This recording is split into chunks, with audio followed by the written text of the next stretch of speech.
Wow. November 1st is here again, the special day in the special month whereby most skilled, successful and legendary were born. It's your birthday today, Alhaja Rukayat Omolola Amoke. Happy birthday to you.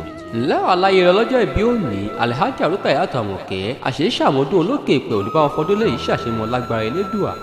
Ìwà alájà Táwàkálítù olówó góòlù lókè sí mi ó ń pẹ́ ọjọ́ ìbí àrídùnnú òun lòní jẹ́ o. Àbúrò òun pàtàkì èèyàn pàtàkì láwùjọ Alhaja Rukayat Amoke Ọmọlọ́lá. Ó wá pé mo wí fún ọ pé bó iṣẹ́ ọjọ́ ìbí rẹ lónìí á tù ọ́ lára àlékún owó àlékún iyè ní gígùn ìbàlẹ̀ ọkàn lọ́bẹ̀dọ̀ yóò fi jí ìkí rẹ o. ńlẹ́ o Alhaja Rukayat Amoke ọmọ lọ́jọ́ ìbí òní mébí Jẹ̀bú nìyá tó bí ọlọ́mọ àwọn ọlọ́mọ eré ni wà ọmọ adúrúmádé ọmọ adúrúmọ́sùn fàdìyẹ jẹ ọmọ aládìyẹ ògògò màǹgà tí ìfẹ́ yẹn yé bí awó kòǹgbà ọmọ bí atirẹ́yẹ mọ́ròkò ni wọ́n arókò tó báyẹ ti lọ kékeré Ìjẹ̀bú owó àgbà Ìjẹ̀bú owó àwọn náà ti náwó dọ́là kó òyìnbó tó dé òyìnbó dé tówó náà wá pọ̀ sí ojú ọdún ọmọ ní bàbá tó bí wọn lọ́mọ.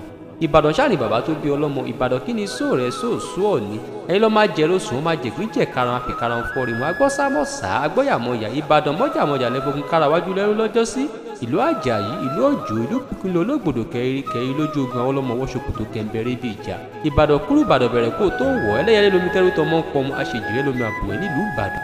Ọdún rẹ lẹ́kọ̀ọ́ sí lónìí o àwọn àgbà bọ̀ wọ́n ní bọ́dún bá pọ̀ dúkùrẹ̀ gan mọ́ òfin túbọ̀ wálé ayé ni ilé tuntun ọkọ̀ tuntun ìgbéga tó lọ́bẹ̀dọ̀ yóò fi jí ìkí rẹ o ò ní rí kó ọmọ bẹ́ẹ̀ lò ní fàìsàn lùgbà láṣẹ èdè àwọ̀ ọdọọdún báyìí láàárọ̀ ọmọbìnrin lórí àtẹ ọdọọdún báyìí láwọn mọ̀ rí ọ. May you live long and be successful. More grace, more fun in your account. Happy birthday to you once again.